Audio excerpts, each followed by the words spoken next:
Bom, gente, então hoje nós vamos falar um pouquinho sobre os dons infusos do Espírito Santo, tá? São aqueles dons, os 7 dons que nós recebemos quando nós fomos batizados e que depois nós, na Crisma, confirmamos que estes dons poderiam agir de maneira livre sobre cada um de nós e que servem principalmente para a nossa santificação, tá? Os dons do Espírito Santo, então, que nós vamos estudar, que são 7 dons, eles têm o objetivo de nos santificar. Diferentemente dos dons carismáticos, que são 12, segundo São Paulo, e que são dons que servem para eu servir a comunidade, para eu edificar a vida comunitária. Tá? Então, os dons que nós vamos ver hoje são os infusos, aqueles que eu recebo, então, para minha própria santificação, tá? Eu vou utilizar como base na formação de hoje o e-book lá que eu escrevi, A Casa dos Livros, Construção da Casa dos Livros, e esse e-book, quando eu escrevi ele, eu fiz questão de utilizar como base um livro muito raro de Santo Agostinho, que chama Espiritualidade Agostiniana, tá? Então, Santo Agostinho, ele propõe uma hierarquia entre os dons do Espírito Santo, tá? Ele propõe uma hierarquia no sentido onde eu vou partindo dos dons menos perfeitos para os mais perfeitos, o que não significa que o menos perfeito é imperfeito, né? Mas sim, existe um grau de perfeição diferenciado entre os dons, tá? O primeiro dom nós vamos ver hoje, aquele que é o início, segundo Santo Agostinho. Santo Agostinho, ele apresenta como se fosse uma escada de 7 degraus, e o primeiro degrau é o temor de Deus. É por onde ele entende que a espiritualidade de cada um de nós, uma espiritualidade pentecostal, deveria começar a partir dessa reflexão, a partir da intimidade com o Espírito Santo, a partir do temor de Deus, para que então nós possamos chegar no último degrau, que é o degrau da sabedoria, tá? Que seria o dom mais perfeito, tá? Eu vou colocar aqui o e-book na tela e a gente vai passando pela conceituação que o Santo Agostinho apresenta lá, e eu fiz questão aí, com a minha experiência de arquiteto, de linkar esses dons com a construção de uma casa, né? Então, a edificação de uma casa, na verdade, é o edifício interno, o nosso edifício espiritual, o nosso organismo espiritual, que os dons do Espírito Santo querem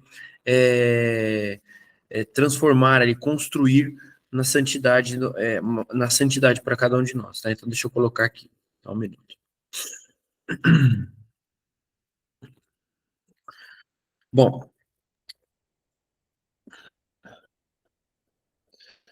então, como eu disse para vocês, o primeiro dom que Santo Agostinho entende, que é o dom que abre, vamos dizer assim, o organismo espiritual para o contato mais perfeito com Deus, é o dom do temor de Deus. E este dom, eu coloquei ali como a primeira etapa da construção de um edifício, que é a fundação, né? Aquilo que mais corriqueiramente as pessoas conhecem como alicerce. Ou seja, é o dom que vai servir de base para que todo o edifício espiritual, para que toda a nossa alma possa ser consolidada, tá? Possa ser consolidada na santidade, tá? Então, deixa eu ir passando aqui para a gente ir falando mais propriamente dito desse dom, tá? Então, numa obra, quando nós vamos executar a fundação, antes de executar a fundação, a gente executa um movimento chamado terraplanagem, a gente mexe no terreno, a gente reposiciona o solo do terreno de acordo com as necessidades de implantação da edificação, e a analogia que eu faço aqui no e-book é justamente o solo do nosso coração, né?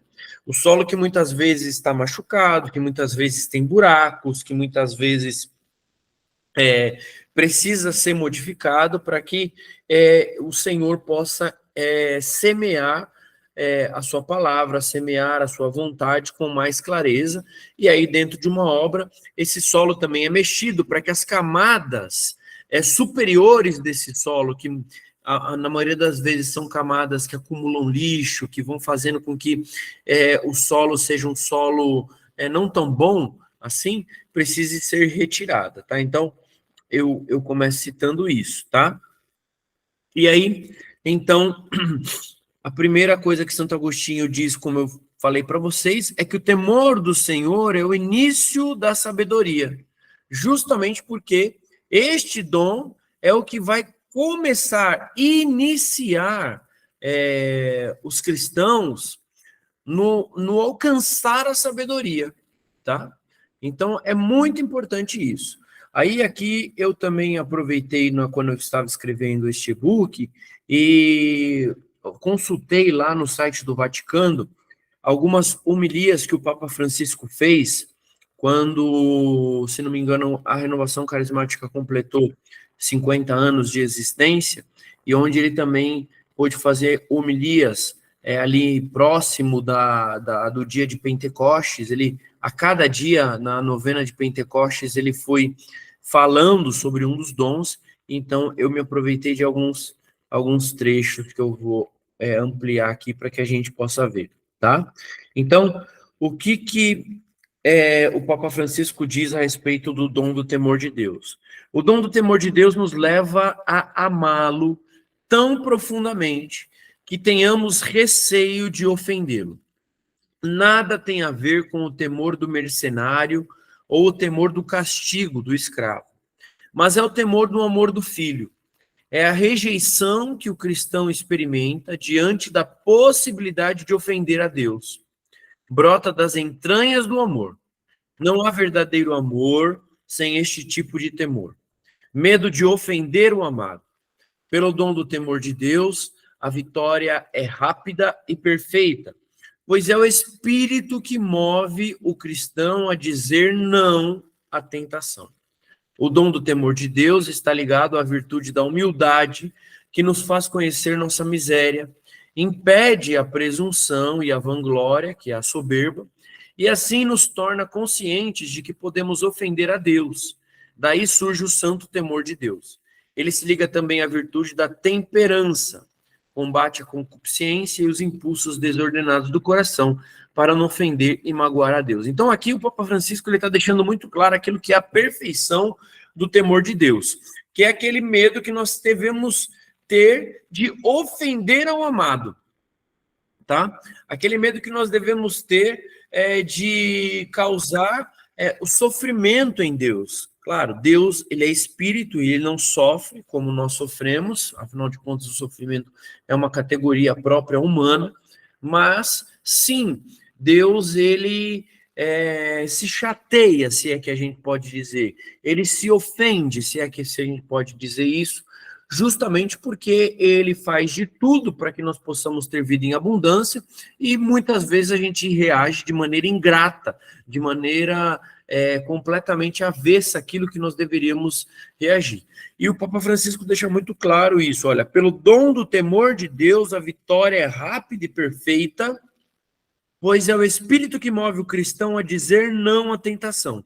Então, veja, o dom do temor de Deus, né, que o Espírito Santo coloca dentro de nós, ele faz com que, assim que a tentação surja, e que a possibilidade de ofensa a Deus, que pode ser cometida quando a gente cai na tentação e comete um pecado, quando ela se apresenta diante de nós, este dom acende o alerta na nossa alma e faz com que a gente já diga não à tentação, porque a gente sabe que se a gente dialogar com ela, a gente vai cair, tá? Outros pontos interessantes aqui que o Papa Francisco coloca é que ele fala, olha, o dom do temor está ligado à virtude da humildade, porque o humilde é aquele que reconhece que não tem forças o suficiente para lutar contra algumas tentações e precisa se afastar delas, fugir delas, né? O soberbo fica achando que pode vencer com as suas próprias forças, né? que é a presunção, né, vamos dizer assim, faz com que as pessoas achem que podem vencer algumas coisas com a própria força e acabam ofendendo a Deus, pecando, tá? E ele fala também que o dom do temor de Deus está ligado à virtude da temperança, justamente porque a virtude da temperança, ela é a virtude que regula os nossos impulsos carnais, né? É a virtude daqueles que controlam as suas paixões, é a virtude daqueles que domam, por exemplo, o seu impulso, os seus impulsos mais primitivos, o impulso de se alimentar, o impulso de ter relações sexuais. Então, o dom do temor de Deus, ele faz com que a gente tenha a virtude da temperança também, bastante, como eu posso dizer, ali potencializada, para que então essa virtude nos ajude a que nós nos afastemos daquilo que vai magoar a Deus, tá?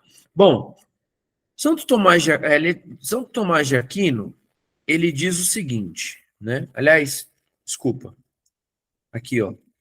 Santo Agostinho, ele diz o seguinte, que existem alguns tipos de temor, né?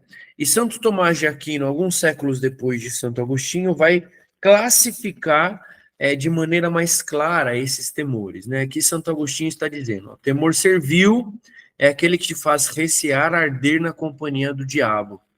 Temor casto é o que te leva a temer desagradar a Deus. Santo Agostinho apresenta dois tipos de temor. O temor servil, que é aquele que a gente tem, porque a gente tem medo de ser do capeta, né? E o temor casto, que é o perfeito, que é o descrito pelo Papa Francisco, que é o temor de desagradar a Deus. Santo Tomás de Aquino, como eu disse para vocês, ele classifica 4 tipos do temor, e eu acho que é mais interessante, claro, para a gente poder mergulhar melhor nesse dom. O temor mundano, né, é aquele que não vacila em ofender a Deus para evitar um mal temporal. Ou seja, eu não peco, eu não quero ofender a Deus, né, para que eu não seja punido nesta vida. Ou seja, no fundo, eu não peco, não porque eu amo a Deus, mas eu não peco porque eu tenho medo de ser punido, né? Eu quero evitar um mal temporal. Neste tipo de temor mundano, que é o primeiro que Santo Tomás de Aquino apresenta, na verdade eu estou pensando em mim. Eu estou querendo não sofrer as penas da culpa do meu pecado, tá? Apesar de ser, obviamente, um temor imperfeito, é melhor esse do que nenhum, né? É melhor começar a ter medo de ir para o inferno, né? Ou ter medo de sofrer punições nesta vida e evitar o erro, do que simplesmente não ter nada, né? Aquela pessoa que diz, não, eu não acho certo ir para a missa porque sem querer, porque se eu vou para a missa sem querer é ruim. Não, se você não quer ir para a missa, está sem vontade, vá mesmo sem querer, justamente porque você sabe que se você faltar à missa aos domingos, você estará cometendo um pecado grave, e isso vai lhe imputar uma culpa. Então não vá, não vá deixar de ir à missa, tá? Vá à missa. É melhor esse do que nenhum, tá? Depois nós temos o temor servil, né? Que é próprio do servo, que serve ao seu senhor por medo do castigo que esse senhor pode derramar sobre ele, né? Então veja, no primeiro a gente tinha ali um temor mundano, que é o quê? Eu não quero ofender a Deus, porque eu sei que isso vai trazer consequências nefastas para a minha vida, né? Até coloquei um exemplo aqui que Santo Tomás de Aquino dá. Apostatando da fé para evitar tormentos do tirano que o persegue. Por exemplo, né? O caso que a gente observa ali em situações de perseguição, que às vezes, ao invés da pessoa se tornar um mártir, ela se torna um idólatra, um apóstata, porque ela nega a fé para que ela não seja punida, para que ela não tenha punições sobre o seu corpo, por exemplo. O temor servil, né, que é o segundo tipo de temor que Santo Tomás de Aquino apresenta, ele é semelhante ao primeiro, mas ele tem uma diferença. Na verdade, nós sabemos que Deus permite um castigo caso a gente, obviamente, peque. E aí eu não quero que este castigo de Deus seja derramado sobre a minha vida, tá? E aí, então, eu tenho um temor servil. Eu evito o pecado porque eu sei que vai haver um castigo, e este castigo é o inferno.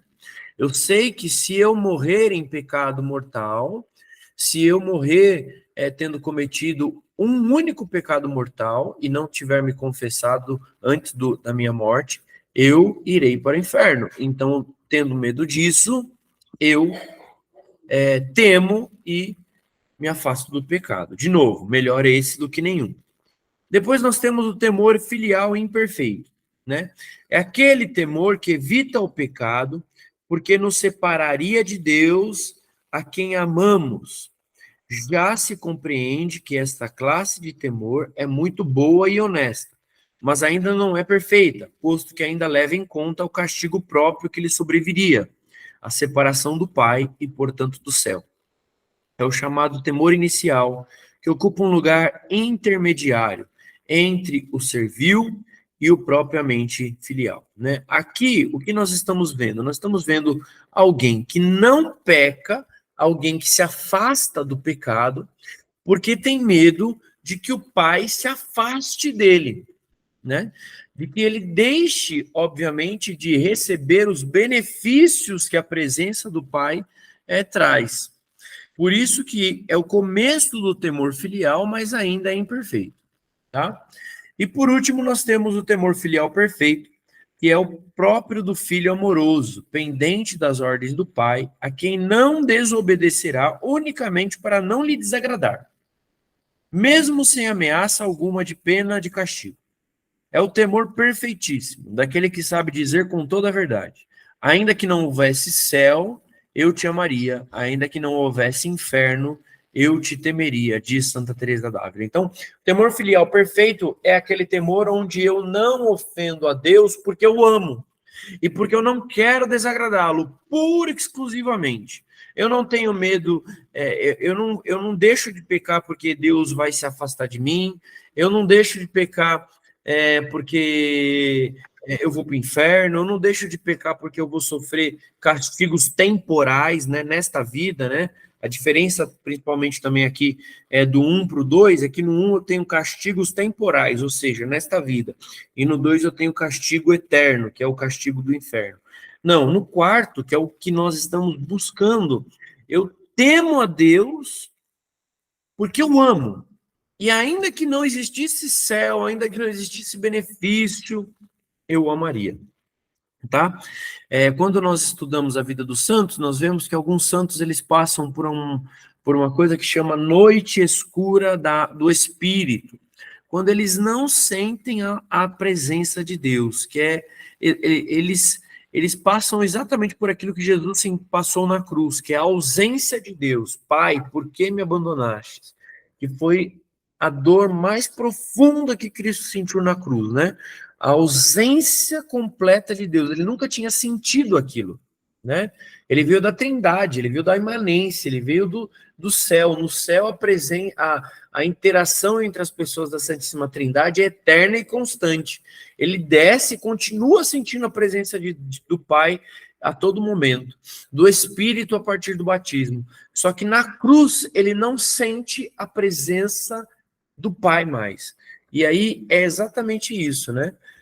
Eu amo o Senhor, ainda que eu não sinta mais a sua presença, ainda que eu não receba mais os seus benefícios, ainda que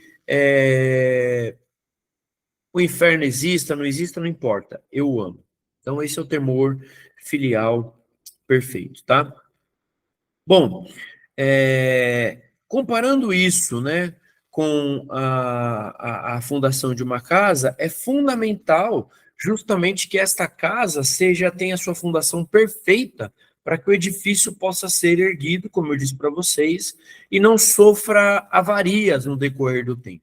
Uma casa que não tem, não é embasada em uma fundação perfeita, na fundação adequada, ela pode sofrer recalque, ela pode sofrer movimentação, e isso vai trazer trincas, fissuras, vai trazer desconfortos visuais, térmicos, acústicos para casa. Então, se a nossa alma não estiver buscando este temor filial perfeito, né, fica muito complexo e provavelmente, aos poucos, vão surgir rachaduras, né? Veja, o medo, ele serve no início para educar, mas ninguém consegue viver uma vida inteira sendo educado unicamente por medo. Em algum momento a pessoa vai passar a ignorar esse medo ou se rebelar contra ele. É por isso que o amor é mais perfeito. Eu preciso ser educado no amor, eu preciso educar no amor, porque no amor as coisas se mantêm e ninguém se rebela contra o amor, né? Tá? E por último aqui uma frase de Santo Agostinho, que para mim é uma frase assim, né, tipo uma facada, né, de sabedoria, né? Quem sempre é reprimido pelo temor é lobo, transforma-te em ovelha, né? É um negócio realmente extasiante, por quê? Porque nós, se nos comportamos somente, nos adequamos à santidade só por medo, nós somos muito mais lobos do que de fato ovelhas, né? A ovelha, ela reconhece a voz do pastor, claro que a ovelha também é reprimida por medo, se for o caso, mas mais do que isso, né? Só o lobo que a todo momento que foge única e exclusivamente pelo medo, né? O lobo não tem como você estabelecer uma relação de amor com ele. Não tem jeito. Você vai ter que reprimi-lo sempre pelo medo. A ovelha não, né? Então, é isso, tá? Efeitos do dom do temor de Deus nas almas. Bom, primeiro efeito do dom do temor de Deus na nossa alma é um vivo sentimento da grandeza e majestade de Deus que submerge, né, submerge a alma em uma adoração profunda, cheia de reverência e humildade, né? Então, a alma que teme a Deus, ela gosta da adoração. Ela é reverente a Deus, né?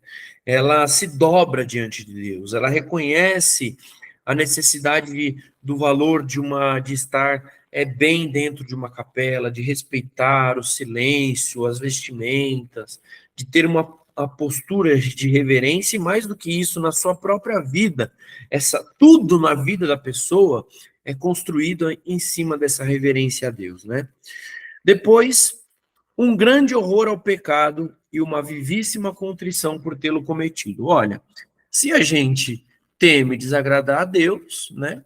Então eu vou nutrindo no meu coração esse horror ao pecado e a contrição, que é o arrependimento perfeito, que muitas vezes a gente não tem no nosso coração, ela vai ficando mais perfeita, né? E eu vou de fato me arrependendo por ter cometido alguns pecados, porque sei que causaram uma ofensa muito grande ao meu amado, ao nosso Deus.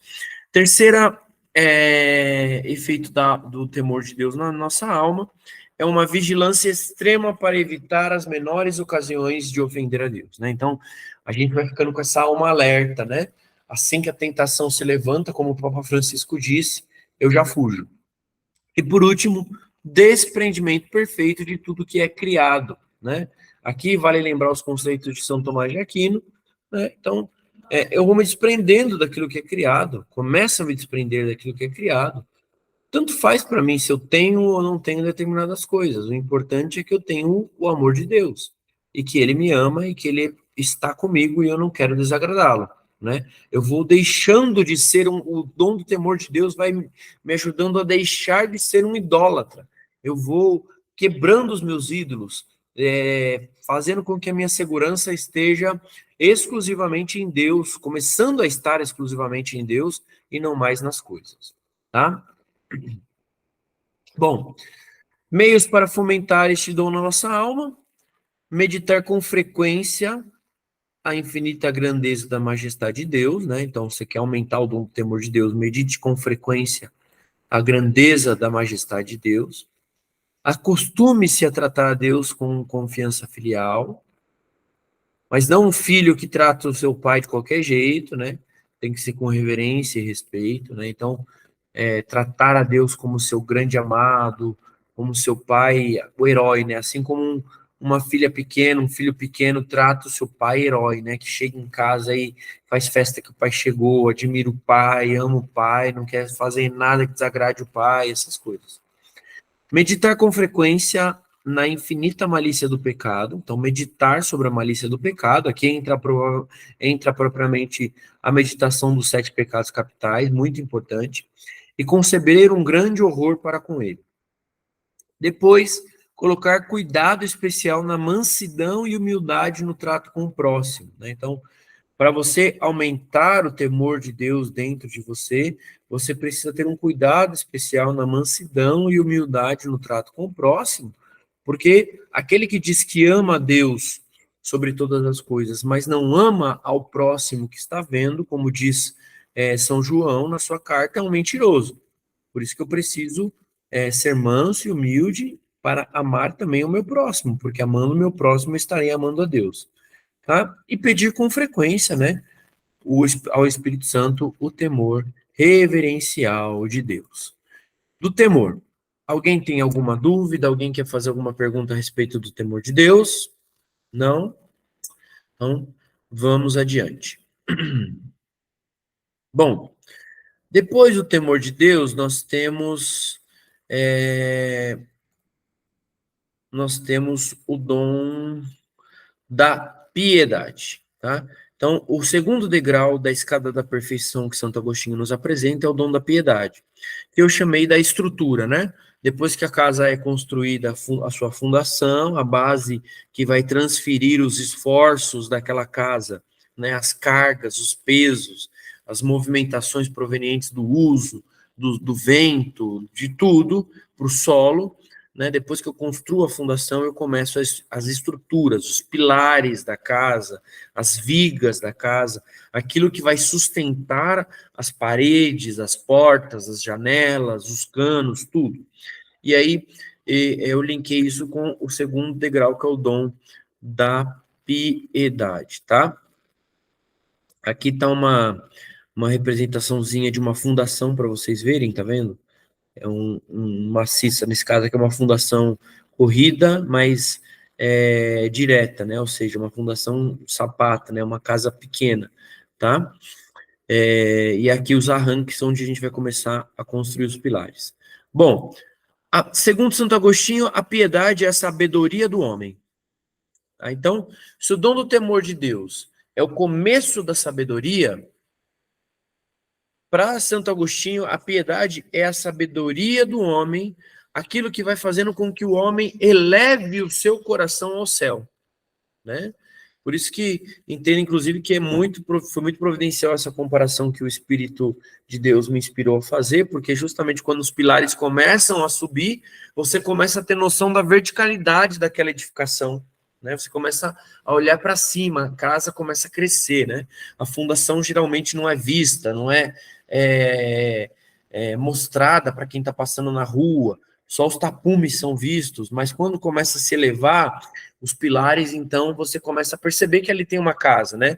E a mesma coisa acontece aqui. A pessoa que já tem o temor filial mais arraigado em seu coração e começa a desenvolver uma piedade, o coração dela começa de fato a se dirigir ao céu e o testemunho dela começa realmente a ser mais concreto e mais palpável para a vida das pessoas. Vamos ver o que o Papa Francisco fala aqui para nós a respeito do dom da piedade. Bom, o dom da piedade é uma ligação que vem de dentro. Trata-se de uma relação vivida com o coração. É a nossa amizade com Deus. Olha que bonito, né? Se o dom do temor de Deus me faz entender a minha filiação, o dom da piedade agora faz com que exista entre mim e Deus a amizade. Olha que belíssimo. Dada a nós por Jesus. uma amizade que muda a nossa vida e nos enche de entusiasmo, de alegria. Por isso, o dom da piedade suscita em nós, antes de tudo, a gratidão e o louvor. Então, veja, aqueles que são verdadeiramente piedosos não são murmuradores, são pessoas gratas, são pessoas que louvam ao Senhor, tá? O dom da piedade vai combater diretamente o pecado da inveja, porque a inveja faz com que as pessoas esqueçam o louvor das graças que receberam e passem a murmurar porque não estão de acordo com aquilo que o outro recebeu e que gostariam de ter recebido também, tá? Então, o dom da piedade vai fazendo com que a nossa alma seja mais grata e louve a Deus. Piedade, então, é sinônimo de autêntico espírito religioso, né? Virtude da religião, de intimidade filial com Deus, daquela capacidade de rezar a Ele com amor e simplicidade que é própria das pessoas humildes de coração. Se este dom nos faz crescer na relação e na comunhão com Deus e nos leva a viver como seus filhos, ao mesmo tempo nos ajuda a dirigir este amor também para os outros e reconhecê-los como irmãos, virtude da justiça. Então aqui, o dom do temor de Deus fez com que eu amasse a Deus e fosse filho de Deus, e agora o dom da piedade faz com que a minha visão olhe ao lado e veja que eu tenho irmãos. Eu não sou o único filho de Deus. E aí eu começo a reconhecer estes irmãos e também ofertar a estes irmãos um amor mais perfeito, tá? O dom da piedade significa ser realmente capaz de alegrar-se com quem está na alegria, de chorar com quem chora, né? Como eu disse para vocês, combatendo assim a inveja. De estar próximo a quem está sozinho ou angustiado. De corrigir quem está no erro. De consolar quem está aflito. De acolher e socorrer quem está precisando. Gerando e fortalecendo em nós a virtude da caridade, né? Este dom nos faz mansos, tranquilos, pacientes, em paz com Deus, a serviço dos outros com mansidão. Então, eu começo, de fato, a ser amigo de Deus, e isso me basta. Aqui no dom da piedade, os diálogos com Deus são mais profundos, a pessoa, ela não só fala para Deus, mas ela ouve Deus, né? Não adianta só falar para Deus, o mais importante é ouvir o que Deus tem a dizer, tá? Papa Francisco, ele enfatiza, né? O dom da piedade faz com que os nossos corações comecem a se dirigir ao alto, né? E Santo Agostinho, ele diz que o dom da piedade é o verdadeiro culto a Deus. Ou seja, nos cura da idolatria, tá? Nos cura da idolatria. Aqui eu coloquei no nosso e-book uma fala do próprio Deus para Elias, né? Que haviam 7.000 homens em Israel na época de Elias que não dobraram os joelhos diante de Baal e que não o beijaram. Então, a piedade já vai fazendo com que nós nos afastemos dos ídolos, porque nada é mais valioso para nós do que, obviamente, a amizade perfeitíssima com Deus, tá? Aí aqui, ó, o que Santo Agostinho nos diz: se desejares verdadeiramente ter teu coração dirigido para o alto, mantém-no orientado para o Senhor. Se assim conservares o teu coração, Deus haverá de segurá-lo para que não caia na terra. A vida eterna é o prêmio da piedade. Olha que lindo isso que Santo Agostinho nos ensina. A vida eterna é o prêmio da piedade, tá? Então, esse dom, de fato, esse segundo degrau, né? Ele faz com que eu seja amigo de Deus, né? Aqui nós temos uma devoção especial na comunidade pelo profeta Santo Elias, é nosso baluarte, e ele era amigo de Deus, ele ouvia Deus, ele era íntimo de Deus, e é isso que o dom da piedade faz conosco. Nos ajuda a nos transformarmos em homens e mulheres mais íntimos do Senhor. Para encerrar, né, o dom da piedade, né, o que Santo Agostinho diz. O que ele vai dar, o que ele vai fazer, né, é Deus quem resolve, é ele quem resolve. Quanto a ti, vem logo ao ser chamado. Olha que maravilhoso isso, né? O que Deus vai te dar, o que Deus vai fazer é problema dele, é ele quem resolve. A nós cabe irmos logo em direção a Deus assim que formos chamados. Não podemos enrolar, porque é um grande amigo, é o grande amigo. Tudo que o que nós temos de valioso que não deveríamos trocar por esta amizade? Deveríamos trocar tudo por esta amizade, investir até o último centavo das nossas carteiras, de tudo que nós possuímos para que essa amizade pudesse ser concretizada. Tá? Efeitos do dom da piedade na nossa alma. Bom, uma grande ternura filial para com o Pai que está nos céus. Então, o sentimento de filiação aumenta.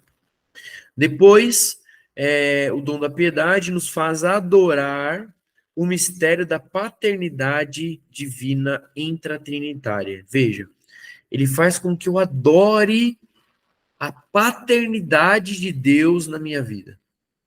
Né? O dom da piedade faz com que eu experimente a providência de Deus, né, que nada mais é do que o pai que vem em direção ao filho, dando ao filho aquilo que ele precisa, e os meus olhos vão se abrindo para experimentar essa providência e adorar este mistério da paternidade divina que o Senhor Jesus Cristo alcançou para nós na cruz de uma maneira mais sublime.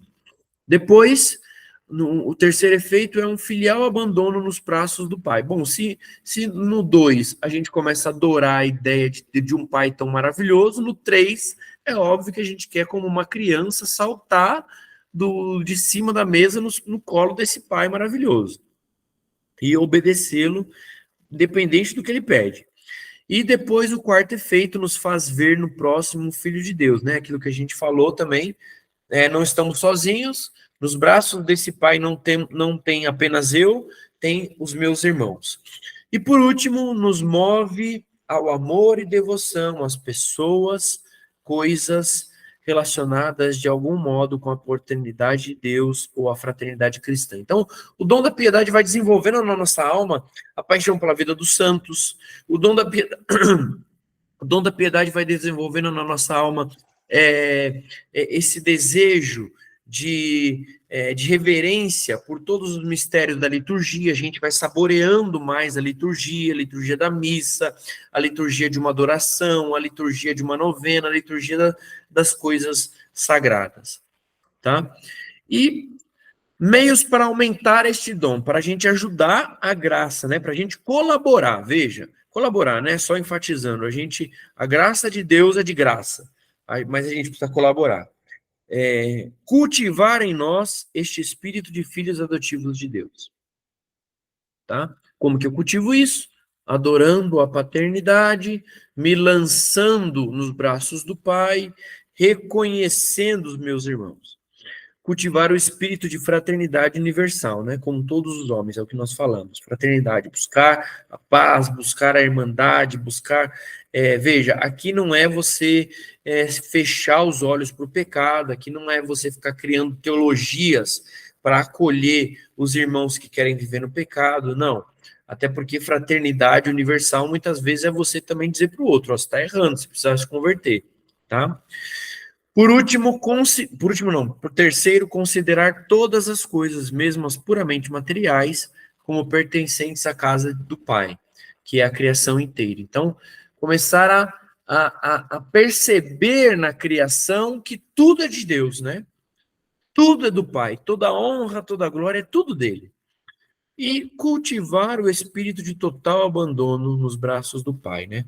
Aqui é pedir a graça de Deus para que a gente confie mais e mais neste Deus que não falha e que não nos desampara, mesmo quando ele escolhe estar ausente, né? Lembrando que a providência de Deus se dá de 3 formas: através do Pai que nos dá aquilo que nós precisamos, através do Pai que não nos dá aquilo que nós não precisamos e que muitas vezes nós pedimos, mas não devemos receber, ele não nos dá, e através, muitas vezes, de coisas que ele mesmo nos deu, mas tira porque ao invés de depositarmos a confiança nele, estamos depositando confiança nas coisas dele, tá?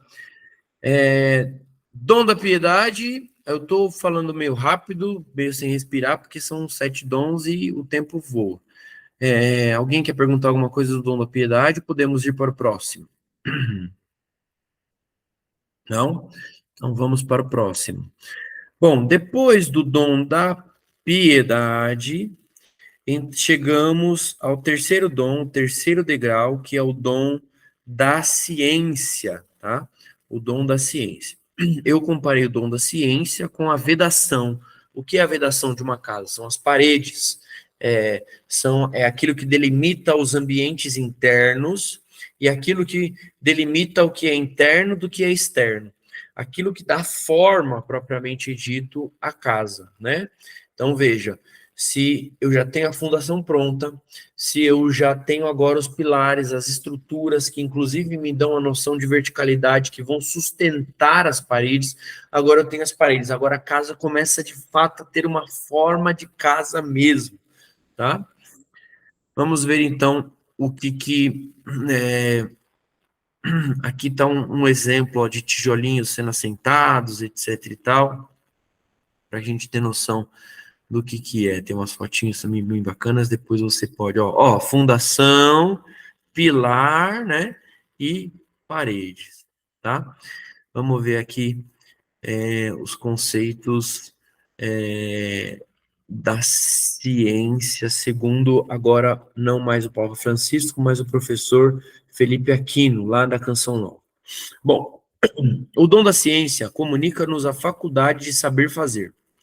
A destreza espiritual torna-nos aptos para reconhecer o que nos é espiritualmente útil ou prejudicial. Tá? Está intimamente unido ao dom do conselho, que é o que vai vir mais para frente, né? Só que o dom da ciência nos move a escolher o útil e a repelir o nocivo. Tá? Então, o dom da ciência, ele já contribui para que a virtude da prudência dentro de mim possa ser mais firme. Por exemplo, se percebo que excessivas leituras frívolas estragam o meu gosto pelas coisas espirituais, o dom da ciência induz-me a deixar de comprar publicações desse tipo e inspira-me a começar uma leitura espiritual regular. Então, se eu percebo que os 50 tons de cinza lá que eu tô lendo estão fazendo com que eu me afaste das coisas perfeitas, o dom da ciência vai falar, meu filho, para de ficar lendo 50 tons de cinza e sabe lá Deus mais o quê, né? E vai fazer uma leitura espiritual que vai agregar para a tua alma. O nosso tempo já é tão escasso, a gente já tem tanto pouco tempo para ler. Por que você está gastando tempo em ler coisas que, ao invés de te colocar mais para próximo de Deus, te afastam dele ou sequer te deixam, como posso dizer, distraídos? Né? Então, veja, o dom da ciência nos faz entender também que toda criatura, por mais bela que seja, é sempre insuficiente para satisfazer o coração do homem. Olha que maravilhoso. O dom da ciência ele começa a atuar fazendo com que a gente seja menos carente, né? Que a gente comece a entender que não tem nada nessa terra, nenhum objeto, nenhuma pessoa, nada que foi criado pode satisfazer aquilo que está no meu coração, tá? Então, ele sente que foi criado para o infinito e só com Deus pode ter descanso. Então, o dom da ciência vem mais uma vez reforçar a nossa vitória em cima da idolatria, né? Bom, o dom também nos ensina a reconhecer melhor o significado dos sofrimentos e das humilhações que enfrentamos, de modo a compreender que Deus tem um desígnio de salvação também por trás deles e que tudo concorre para o bem dos que amam a Deus. Olha que maravilhoso, o dom da ciência nos ajuda a parar de tanto mimimi e a entender que alguns sofrimentos e humilhações são necessários para a construção do meu caráter, né? Um dos meios mais eficazes para a virtude da humildade crescer em mim é aceitar as humilhações, né? E aí, o dom da ciência vai fazer com que eu reconheça o significado. O que aquele sofrimento está fazendo em mim? O que ele quer me ensinar? Que humilhação foi essa que eu tive que passar? E por que eu tive que passar? Que benefícios ela trouxe para minha alma? Né? Então, veja, este dom nos leva a entender que o sofrimento a entender o sofrimento como uma escola, olha que maravilhoso, que nos liberta e purifica e nos configura com Jesus Cristo, né? Conforme São Paulo diz, Deus nos predestinou para sermos conforme a imagem de seu Filho. Bom, se Cristo sofreu, quem somos nós para não sofrermos, né? E esta escola do sofrimento vai nos libertando e nos aproximando mais de Jesus Cristo, tá? Se não fora o sofrimento, muitos homens não sairiam de sua estatura anã e mesquinha, tá? Nunca atingiriam a plenitude do desenvolvimento espiritual. O dom da ciência infusa nos imuniza de ignorância das coisas de Deus, tá? Então veja, olha que maravilhoso isso.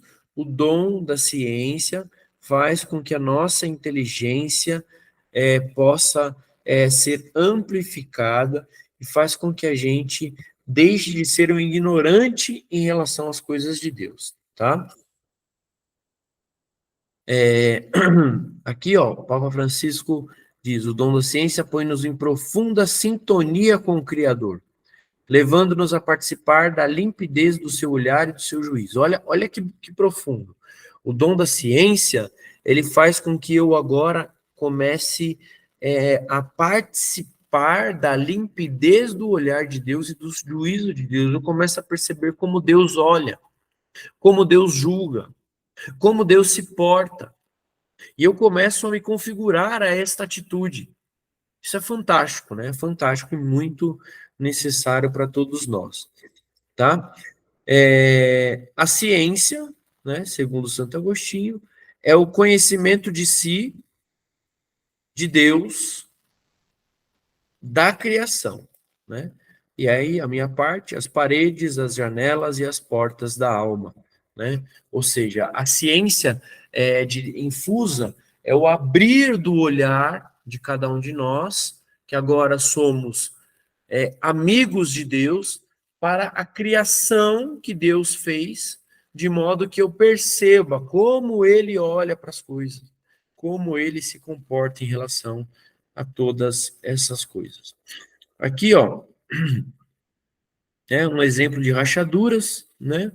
Os pecados vão gerando rachaduras na nossa alma, por isso que é tão importante a gente, através do dom da ciência, permitir que as nossas almas aprendam a se relacionar com as criações, com as criaturas, né?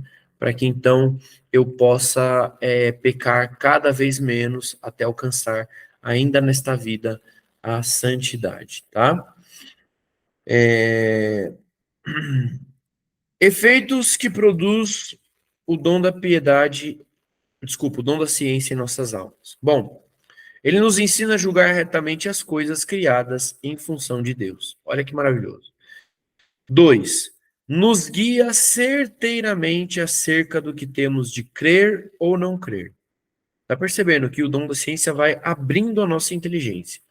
Nos faz ver com prontidão e certeza o estado de nossa alma. Então a gente vai conseguindo perceber, né?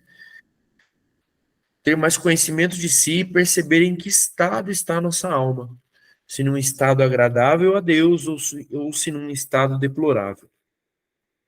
Nos inspira o modo mais acertado de nos conduzir com o próximo em função da vida eterna. Então, vai nos inspirando num jeito de nos relacionarmos com o irmão de modo a que essas relações sejam construídas em função da vida eterna. Esses efeitos que produz na alma, os meios de fomentar, tirei todos do livro do Antônio Romarin, que nós já estamos usando, que é Espírito Santo Grande Desconhecido, tá? Quinto, nos desprende das coisas da terra, ou seja, vai fazendo com que a gente fique mais desapegado, nos ensina a usar santamente as criaturas, né? Então, veja, toda essa teologia, ecoteologia, que tem se mostrado uma preocupação tão iminente para muitos presbíteros da nossa igreja, de fato, ela não seria tão necessária se nós se nos debruçássemos mais sobre os dons do Espírito Santo. Porque o dom da ciência nos ensina a usar santamente as criaturas. Alguém que tem uma relação com o Espírito não precisa ficar preocupado se vai explorar a natureza de uma maneira desastrosa ou não, porque o próprio Espírito vai ensinar essa pessoa a usar santamente as criaturas. Criaturas que foram feitas para que nós pudéssemos usufruir delas. Tá? E por último, nos enche de contrição e arrependimento de nossos erros passados. Eu não sei se você conseguiu perceber, mas parece que alguns efeitos que os dons mais elevados vão possuindo, os dons menos elevados já estavam fomentando, tá? Então, a contrição, ela já vem lá do temor, né? Mas ela vai ficando mais perfeita. Veja, os dons, eles muitas vezes não trazem coisas tão novas. Algumas coisas novas nós vamos vendo que cada um deles vai trazendo, mas eles vão potencializando aquilo que os dons menos elevados, ou mais iniciais, vamos chamar assim, foram fomentando a nossa alma. É por isso que Santo Agostinho, sabiamente, inspirado por Deus, entende que esses dons são como degraus, né? Porque você vai galgando os degraus até chegar na perfeição. Meios de fomentar este dom. Considerar a vaidade das coisas terrenas, né? Como diz o Eclesiástico, vaidade das vaidades, né? Tudo é vaidade. Então, tomar cuidado. Acostumar-se a relacionar a Deus todas as coisas criadas. Então, começar a relacionar todas as coisas criadas cada vez mais a Deus. Opor-se energicamente ao espírito do mundo. Então veja, um espírito do mundo que não é só o espírito do pecado, mas é o espírito de relativização, é o espírito de distração, como nós falamos lá dos 50 tons de cinza, é o espírito de normalização, de tudo é normal, né? Então, nos opor energicamente a esse espírito. Ver a mão da providência no governo do mundo e em todos os acontecimentos prósperos ou adversos de nossas vidas. Então, é começar a atribuir a Deus, ainda que as coisas ruins, a mão dele. Não, obviamente, causando coisas ruins, mas conseguindo perceber que a partir de coisas ruins, Deus pode tirar coisas muito boas. E preocupar-se muito com a pureza de coração, tá? Então, preocupar-se muito com a pureza de coração também é um meio de fomentar esses dons. Dom da ciência. Alguma dúvida? Alguém quer fazer alguma pergunta? Não? Então vamos em frente. O próximo dom é o dom da fortaleza. Tá? Então, quarto dom, quarto degrau que Santo Agostinho nos apresenta é o dom da fortaleza, que eu linkei ali com o telhado, né, a cobertura, né, da nossa edificação. Já temos fundação, já temos pilares, já temos paredes e agora temos o telhado que vai resistir, que vai dar força para a casa para que ela não seja levada pelo vento, não seja inundada pelas águas, vai trazer conforto térmico para as pessoas que estão ali. Então, o dom da fortaleza traz isso. Eu não estou ficando muito na reflexão, na comparação com os termos em si da construção, porque isso depois você pode ler no e-book, e porque senão não daria tempo, né? A gente tem que falar dos 7 dons todos na aula de hoje. Aqui está uma figurinha de um telhado bonitinha, com seu madeiramento, tá? E vamos lá. Aqui, vamos ver, ó. O dom da fortaleza nos dá força para fidelidade à vida cristã, tá? Cheia de dificuldades. A vida cristã, ela é cheia de dificuldades, não tem como negar. E o dom da fortaleza, ele nos dá força para sermos fiéis, independente da dificuldade, tá? Pelo dom da fortaleza, o Espírito nos dá coragem necessária para a luta diária contra nós mesmos. Olha que importante, né? não lutamos a todo momento contra Satanás. Tem hora que a gente nem chegou ainda no round contra Satanás. A gente está lutando contra nós mesmos, e o dom da fortaleza nos ajuda nisso. Nossas paixões, problemas, com paciência, perseverança, coragem e silêncio, tá? Aqui um adendo, né? Muitas vezes na caminhada cristã, onde nós estamos buscando santidade, a gente vai muitas vezes desanimando, ou os avanços vão ficando não tão grandes, né? Não tão visíveis, e muitas vezes a gente acha que não está acontecendo nada, mas nós precisamos ter paciência, perseverar, né? Termos coragem, né? E silenciar. Temos irmos em frente, continuarmos, porque algumas modificações da nossa alma não acontecem da noite para o dia e muito menos acontecem de maneira violenta, né? Brusca, não. Elas vão acontecendo aos poucos. Claro que aqui eu não estou falando de você viver uma vida laxa, de você ficar a todo momento vivendo uma preguiça espiritual, não, pelo amor de Deus, mas precisamos perseverar e ter paciência, tá?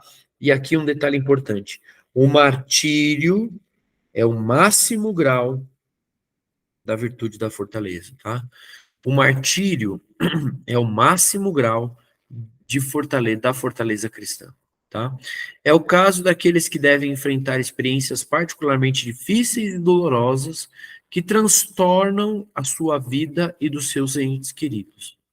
A igreja resplandece com o testemunho de muitos irmãos e irmãs que não hesitaram e não hesitam em oferecer a própria vida para permanecer fiéis ao Senhor e ao Evangelho, né?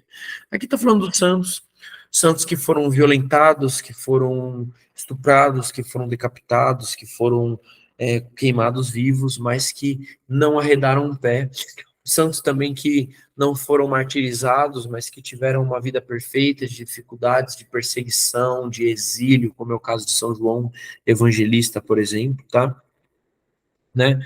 E aqui tem uma frase do Tertuliano muito conhecida, né, que é: o sangue dos mártires é a semente dos cristãos, né? Quanto mais mártires a nossa igreja vai produzindo, parece que aquela igreja particular ali, né, onde os mártires estão sofrendo e nascendo, né, a partir da sua morte, mais a fé vai ficando firme e fomentando. É um movimento do próprio Espírito. As pessoas, em vez de desistirem, porque veem os outros sofrendo, elas vão ficando ainda com mais fé, né? Tá?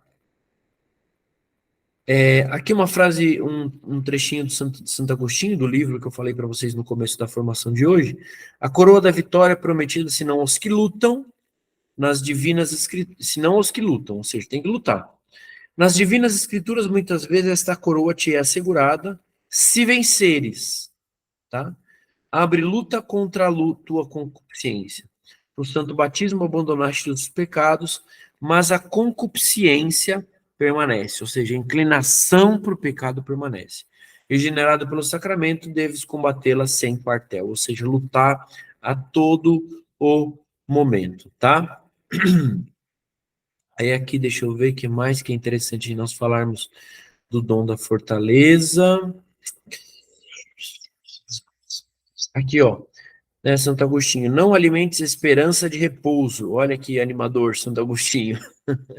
A perseguição movida pelo inimigo não conhece descanso, e se ele não está abertamente enfurecido contra ti, é porque então está maquinando ciladas, ou seja, não tem o que fazer. A virtude da fortaleza vai nos deixar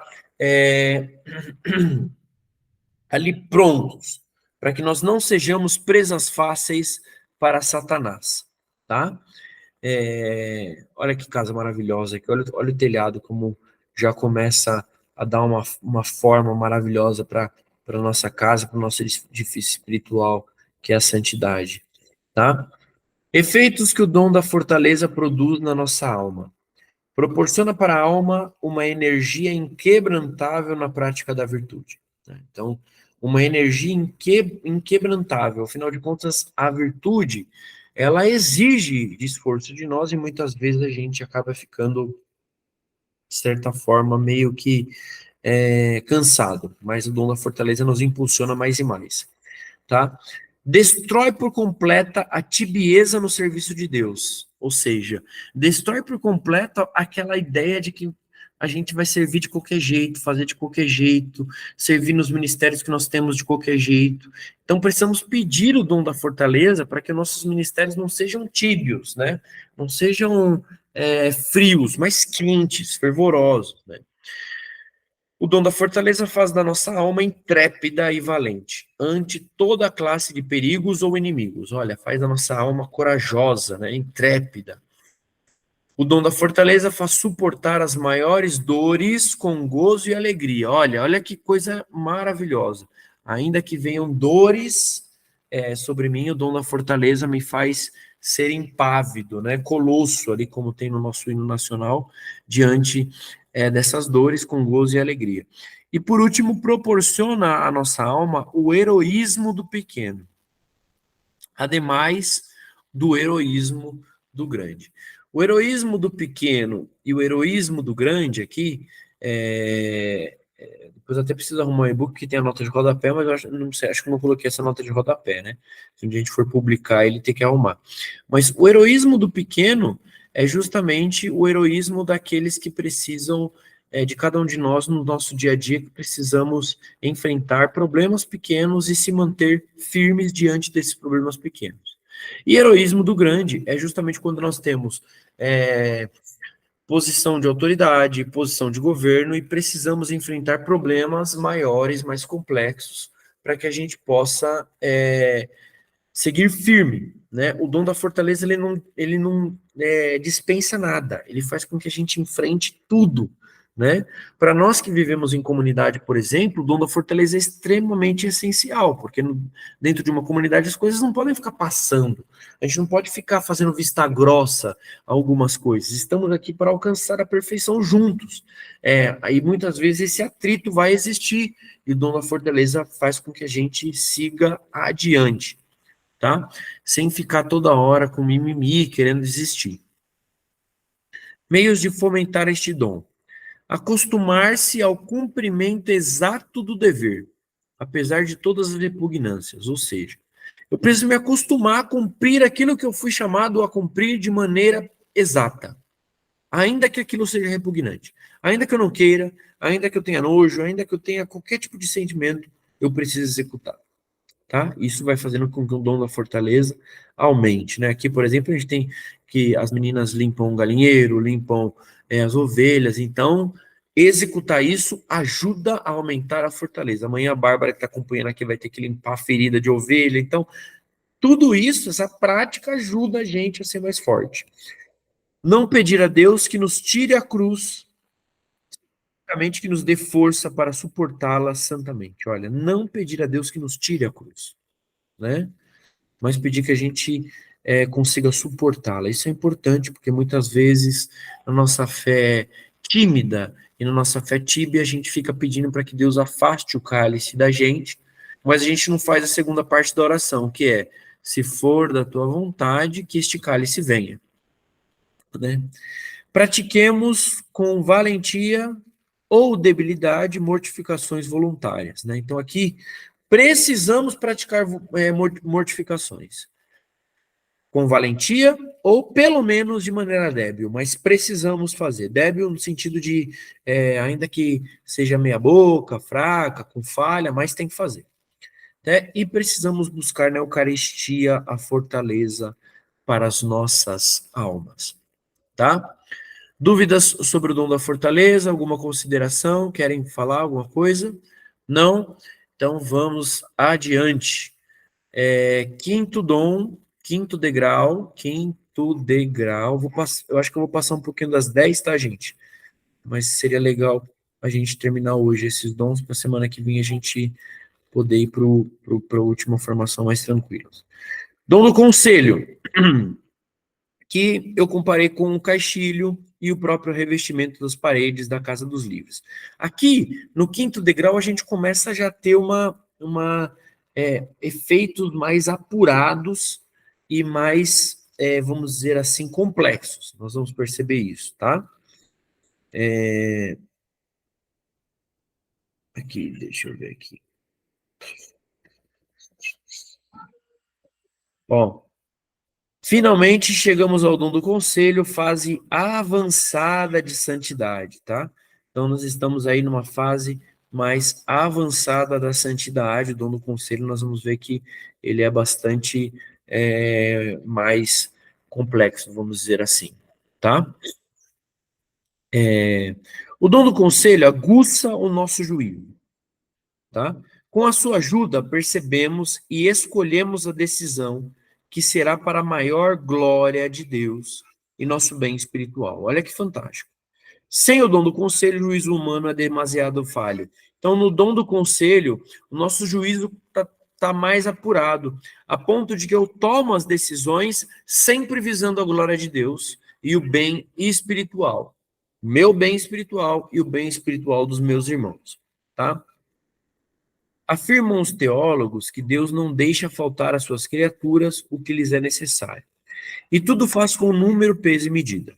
Em tudo resplandece a sua sabedoria. Por isso é que Deus é providente, providencia os meios para que cada criatura chegue retamente ao seu fim devido.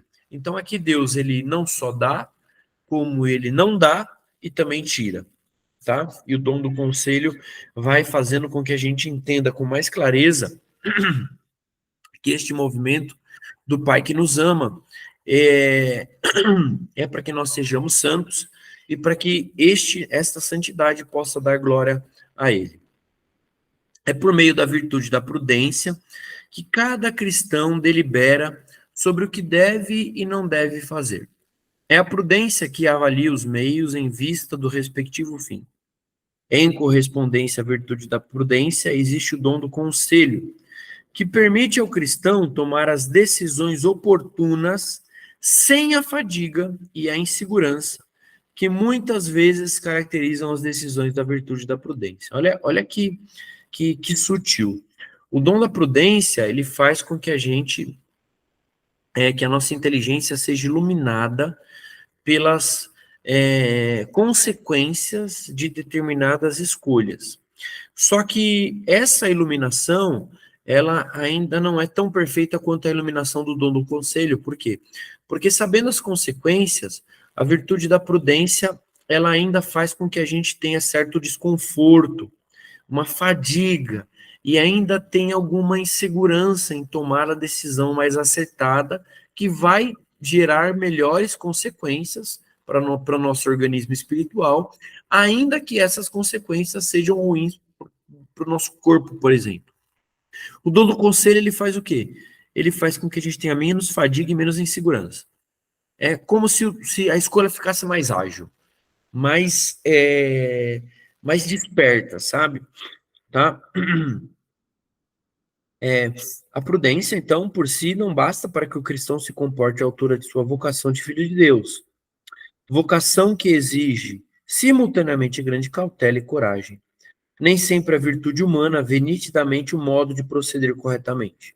É preciso, pois, que o Espírito Santo lhe inspire a reta maneira de agir no momento oportuno, tá? Então, veja, a prudência, muitas vezes, ela está ligada à questão da inteligência, e o dom do conselho está ligado ao sobrenatural. E muitas vezes o sobrenatural nos inspira a tomar decisões que, do ponto de vista racional, humano, são contraditórias. Então a gente precisa do conselho para dar esses passos no escuro, né? Ainda que aquilo nos pareça complicado. E aí, o professor Felipe Aquino diz: ó, o dom do conselho aparece como regente da orquestra, né? Ele rege a orquestra de maneira harmoniosa e equilibrada, né? O dom do conselho é propriamente dita a comunicação do espírito com a pessoa. É comunicação em tempo real com a pessoa, tá? Faz com que a pessoa, de fato, consiga tomar as decisões acertadas de maneira rápida e eficiente. O dom do conselho reveste a alma de caridade. O dom do conselho é a voz de Deus para os livres. Olha que bonito isso. É a voz de Deus para os livres. No momento em que o acolhemos e o hospedamos no nosso coração, O Espírito Santo logo nos começa a tornar sensíveis à sua voz e a orientar nossos pensamentos, os nossos sentimentos e as nossas intenções, segundo o coração de Deus. Deste modo, o Espírito nos faz crescer interiormente, faz-nos crescer positivamente, faz-nos crescer na comunidade, nos ajuda a não ficar à mercê do egoísmo e do próprio modo de ver as coisas. Assim, o Espírito nos ajuda a crescer e também a viver em comunidade. A condição essencial para conservar este dom é a oração. Sempre voltamos ao mesmo tema, a oração. Ou seja, aqui o Papa Francisco já se adiantou ao Antônio Royo Marim, né? E já disse, olha, o dom do conselho, ele é amplificado por alguém que tem uma vida orante, tá? Orante, tá? E aí, para nós que vivemos em comunidade, ficou muito claro que o dom do conselho nos ajuda a viver em comunidade, tá? Bom, o dom do conselho é apresentado por Santo Agostinho com 4 pontos essenciais, né? Então, aqui, ó. Por fim, o mestre de obras de Hipona, né, o Dom Santo Agostinho, nos apresenta 4 conselhos essenciais para a vivência comunitária. Perdão das ofensas, né? Aqui é o Espírito Santo que inspirou em Santo Agostinho conselhos essenciais para a vida comunitária. Perdão das ofensas, correção fraterna, né? Então, no perdão das ofensas, não importa o revestimento, és homem. Correção fraterna, recebe seus irmãos dentro de ti, ainda que a bota deles estejam sujas de lama, né? Precisamos abaixar e ajudar os nossos irmãos a se limparem. Correto uso das riquezas e ser ouvinte da palavra. Esses 4 conselhos são essenciais para que a gente viva em comunidade. Perdão das ofensas, correção fraterna, correto uso das riquezas e ser ouvinte da palavra, tá? Efeitos que o dom do conselho produz em nossa alma, nos preserva do perigo de uma falsa consciência, né? Então nos preserva deste perigo de uma falsa consciência, de ficarmos transformando o pecado em santo, em colocarmos uma roupagem santa em atitudes que são pecaminosas. Ele resolve com inefável segurança e acerto uma multidão de situações difíceis, imprevistas. Então, essa agilidade em resolver de maneira segura situações difíceis. Inspira meios mais oportunos para governar santamente aos demais. O dom do conselho é essencial para quem tem cargo de liderança dentro da igreja, dentro da profissão, dentro de qualquer coisa, para os chefes de família, para os pais, para as mães, né? Então, o dom do conselho ajuda a gente a governar santamente aos demais. E o dom do conselho aumenta extraordinariamente nossa docilidade e submissão aos legítimos superiores. Olha, o dom do conselho faz com que a gente seja mais humilde e mais submisso aos nossos superiores. Meios de fomentar este dom. Profunda humildade para reconhecer nossa ignorância e pedir luzes do alto, né? Somos ignorantes, precisamos orar pedindo a Deus que nos aconselhe. Nos acostumar a proceder sempre com reflexão e sem pressa, consultando, obviamente, o Espírito Santo de Deus. Atentar em silêncio ao mestre interior, Espírito Santo de Deus. E extremar nossa docilidade e obediência a quem Deus colocou na igreja para nos governar. Então, extremar nossa docilidade e obediência a quem Deus colocou na igreja para nos governar. Dom do conselho, dúvidas? Não, nenhuma. Vamos em frente, estamos chegando lá, minha gente. Sexto degrau. Sexto degrau. E o sexto degrau, né? Estamos aí já quase no topo da nossa escada da santidade, segundo Santo Agostinho. O sexto degrau é o dom do entendimento ou o dom da inteligência, tá?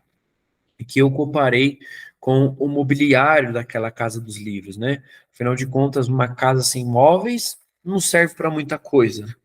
Então, a não ser para nos abrigar, etc e tal, mas os móveis, eles fazem com que os ambientes tem uma definição do que de fato são, ele regula os usos dentro daquela casa, ele faz com que o uso de cada ambiente seja mais efetivo, traz o conforto, a eficiência, tudo isso, tá?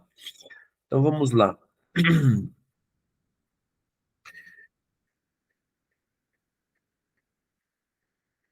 O sexto dom do Espírito Santo faz a alma entrar em uma via superior a que ela se encontrava até aqui. Os 5 primeiros dons tendem todos para a ação.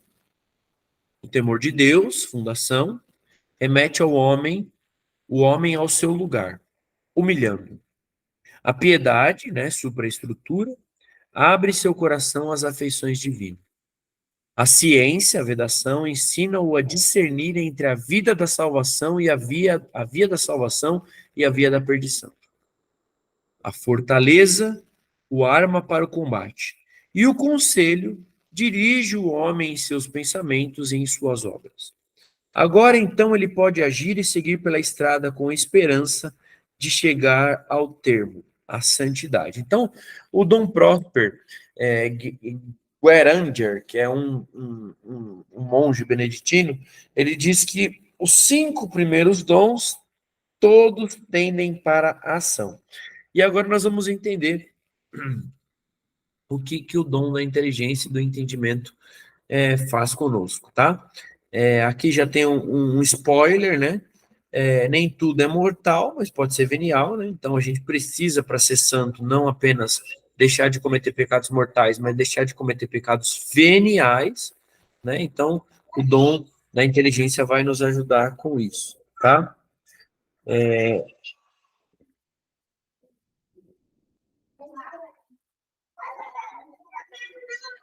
Aqui, ó. Papa Francisco. Não se trata da inteligência humana de capacidade intelectual, da qual possamos ser dotados ou não. É uma graça que somente o Espírito Santo pode infundir e que suscita no cristão a capacidade de ir além da aparência exterior, da realidade e buscar as profundezas do pensamento de Deus e do seu plano de salvação. Que é exatamente o que nos anunciou lá o Dom Prosper, né? Então, não é a inteligência, a capacidade intelectual, mas é a capacidade de eu ir além das aparências e mergulhar no sobrenatural, nas profundezas do pensamento de Deus e do seu plano de salvação, tá? É uma fase de menos ação e mais reflexão, tá? O dom da inteligência, ele amplifica em nós essa reflexão, fruto de uma observação apurada pelo Espírito, né? Então, o dom da inteligência e do entendimento apura a nossa observação, né? E esta percepção apurada é chamada de contemplação, tá? Então, contemplação não é você ficar simplesmente olhando para uma coisa, é você conseguir, olhando para aquele mistério, para aquela coisa, mergulhar no mistério que ela traz em si, tá? Bom, aqui nós nos lembramos do que Santo Agostinho diz, né? Creio para entender, entendo para crer. Deixa eu baixar aqui para a gente poder ver algumas coisas. Bom, com o dom da inteligência, a alma se dilata com as claridades que enriquecem a fé. Com este dom, aumenta em nós a fé, aumenta em nós a esperança e o amor vai se desdobrando, né? A gente vai tendo mais fé porque a gente vai conhecendo os mistérios de Deus. E a gente vai tendo mais esperança de chegar à perfeição, porque a gente conhece melhor os mistérios de Deus. E vai ficando mais fácil de amar os irmãos como Deus pede, porque a gente conhece os mistérios do amor de Deus, né? Tá? Então, a leitura dos evangelhos impressiona mais, né? Nós encontramos um sabor nas palavras do Salvador desconhecido até então, né? Eu compreendo melhor o que são os sacramentos, o que Jesus propõe nos sacramentos. A Santa Liturgia emociona, né, por suas fórmulas tão augustas e seus ritos tão profundos. A leitura dos santos atrai, né?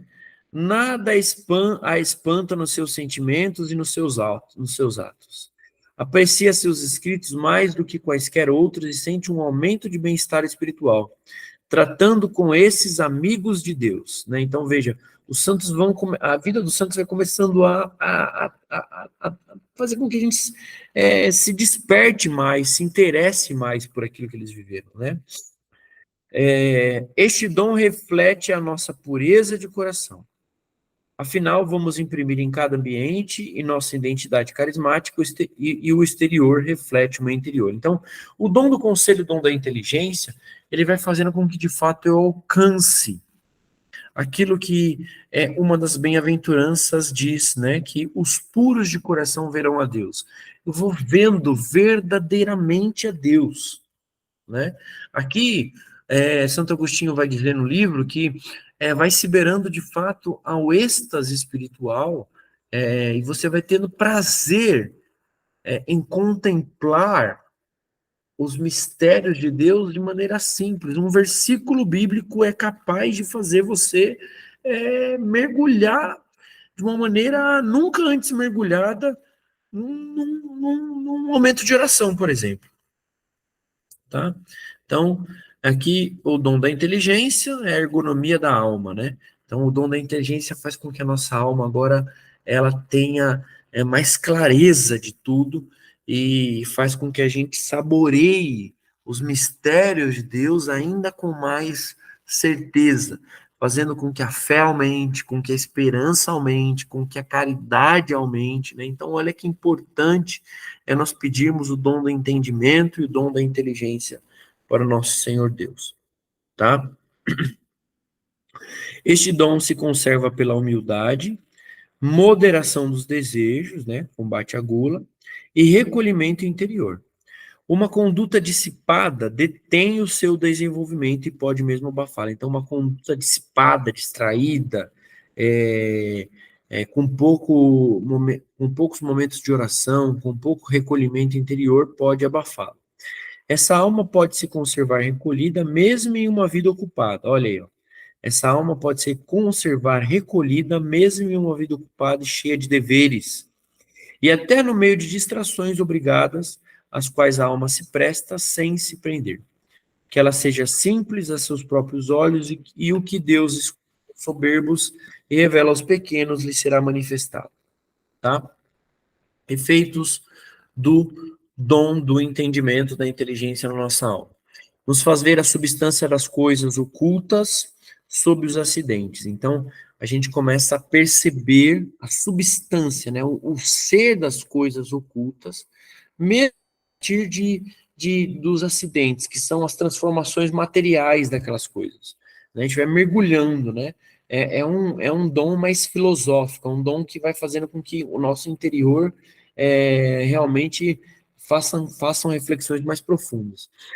Nos desvela o sentido oculto das divinas escrituras. Olha que maravilhoso.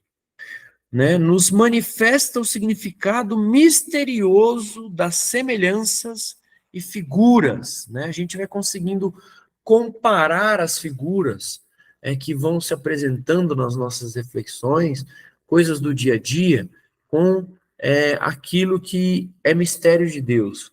Tá? Por exemplo, é o que muito o Senhor fazia nas parábolas, quando ele conseguia unir nas suas explicações do Evangelho, do que era o reino de Deus, hábitos cotidianos.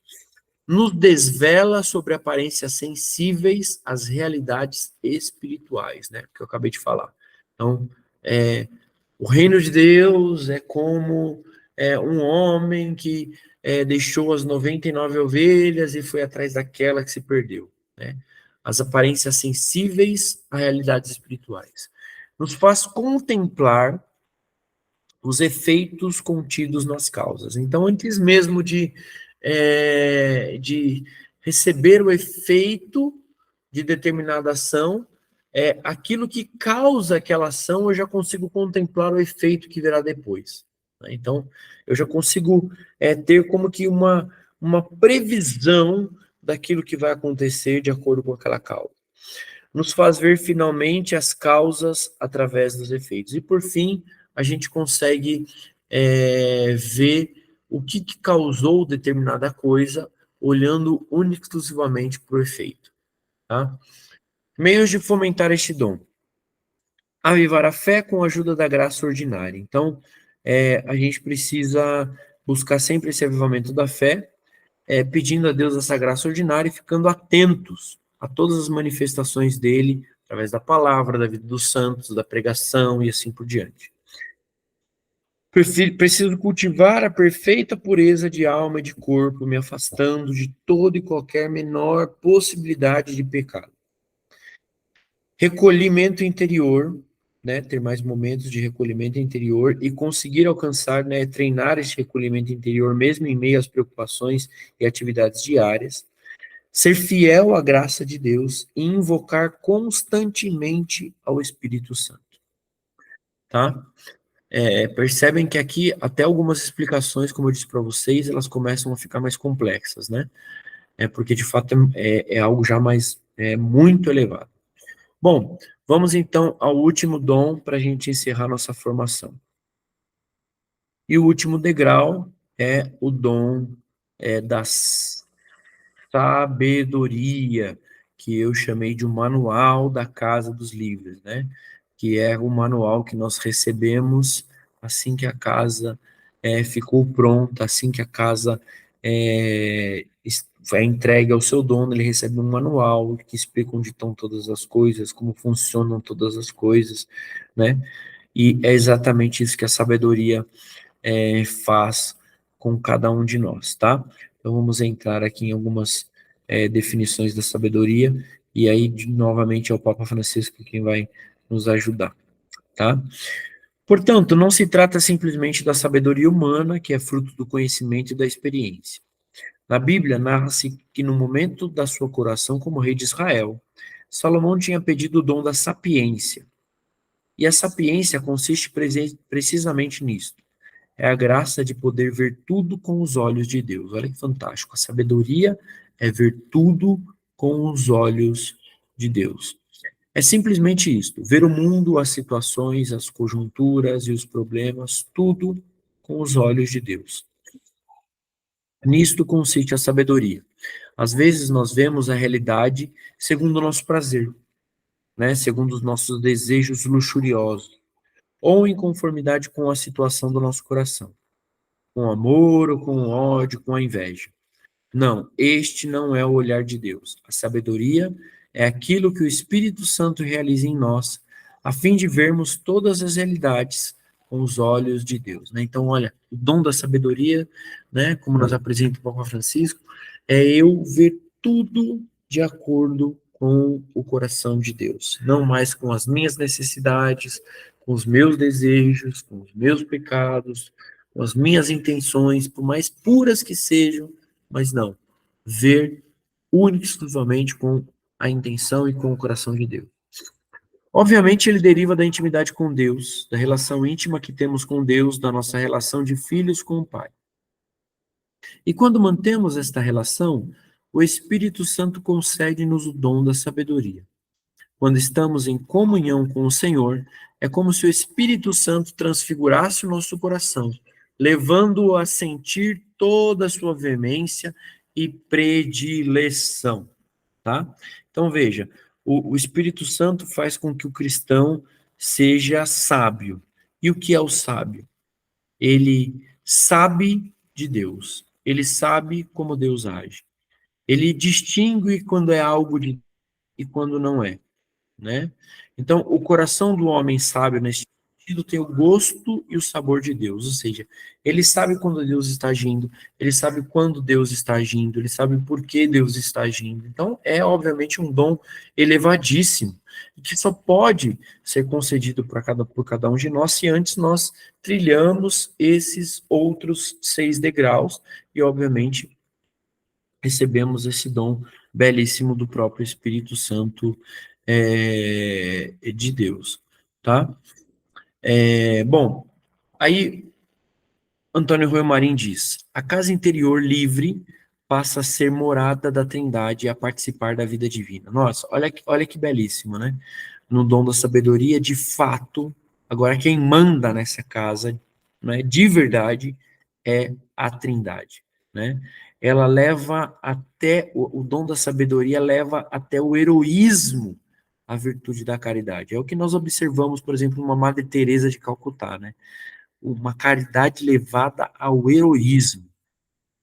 Seu efeito mais impressionante é a morte total do próprio eu, né? O efeito mais impressionante do dom da sabedoria é a morte do próprio eu da pessoa. O desejo pelo céu aumenta gigantescamente, né? É o triunfo definitivo da graça e a morte definitiva total do egoísmo, tá? E aí, por fim, Papa Francisco, né? Por isso devemos pedir ao Senhor que nos conceda o Espírito Santo e nos confira a dádiva da sabedoria, daquela sapiência de Deus que nos ensina a ver com os olhos de Deus, a sentir com o coração de Deus e a falar com as palavras de Deus. Assim, com esta sabedoria, vamos em frente. Construamos a família e edifiquemos a igreja, santificando-nos a todos. Bom, efeitos do dom da sabedoria nas nossas almas, né? Dá aos santos o senso do divino, de eternidade, com que julgam todas as coisas. Depois ele faz viver de um modo inteiramente divino os mistérios de nossa santa fé. Faz viver de um modo inteiramente divino os mistérios de nossa fé. Faz viver em sociedade com as três divinas pessoas. Olha isso, a gente se torna sócio da Trindade, mediante uma participação inefável de sua vida trinitária. Fica até difícil de explicar exatamente o que seja isso, de tão maravilhoso que deve ser e de tão maravilhoso que a própria explicação é. Leva até o heroísmo a virtude da caridade e proporciona a todas as virtudes o último rasgo de perfeição. Então, o dom da sabedoria faz com que todas as virtudes tenham o último rasgo de perfeição e acabamento. Como fomentar esse dom nas nossas almas? Nos esforçarmos em ver todas as coisas desde o ponto de vista de Deus, né? E é obviamente que o contato com a palavra e como Jesus Cristo via todas as coisas é muito importante para que a gente crie esse repertório, né? Combater a sabedoria do mundo, que é estultícia e necedade ante Deus, ou seja, que é burrice perto de Deus, né? Combater a sabedoria do mundo, que muitas vezes parece muito mais lógica do que a própria sabedoria de Deus. Não se afeiçoar em demasia às coisas deste mundo, mesmo que sejam boas e honestas. Então, veja, aqui não está mais falando nem de pecado mais, hein? Aqui está falando só da gente não se afeiçoar nem às coisas boas e honestas, tá? É outro nível. E não apegar-se aos consolos espirituais, mas passar a Deus através deles. Ou seja, não se apegar sequer às consolações que Deus manda, né? Estar preocupado única e exclusivamente com o próprio Deus. Bom, essa foi a formação de hoje, meus irmãos. Esses são os dons do Espírito Santo, tá? De fato, não é uma formação muito fácil, por isso que é interessante que depois, quem quiser se aprofundar, leia lá o e-book, tá bom? E também pesquise mais, porque são muitas coisas e, obviamente, que quanto mais a gente lê, mais as coisas vão clarificando na nossa cabeça e também quanto mais a gente vai evoluindo enquanto pessoas e filhos de Deus em busca da santidade, de novo, quando a gente lê, aquela mesma explicação passa a fazer mais sentido, passa a se tornar mais palpável e assim por diante, tá?